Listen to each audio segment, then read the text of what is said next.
黄沙滚滚，像一堵高墙一样，以每秒27公尺的速度往前推进。这沙尘暴真大。大陆内蒙古的2连浩特是从18号开始遭遇新一波沙尘暴来袭，短短几分钟之内，当地整座机场就已经消失在沙尘之中。这是2连浩特的沙尘暴。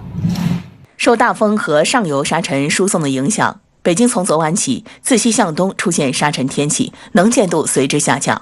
北方是沙尘、大风双重预警，大风还压低了北京气温回升的速度，一路往南走则换成暴雨肆虐。湖南怀化3个小时内降下60公里的雨量，市区道路瘫痪，很多车辆差点灭顶。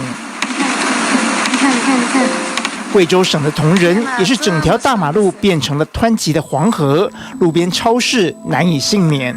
西南三包城这样南站这条路，这个水很大，已经漫到了很深，已经有的车已经被水淹住了。步入到这个汛期了，天气变化特别快，冷空气活动也是很频繁的。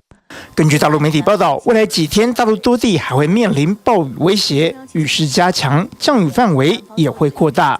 TVB 新闻张志明、庄志伟综合报道。想看最完整的新闻内容，记得下载 TVBS 新闻网 APP。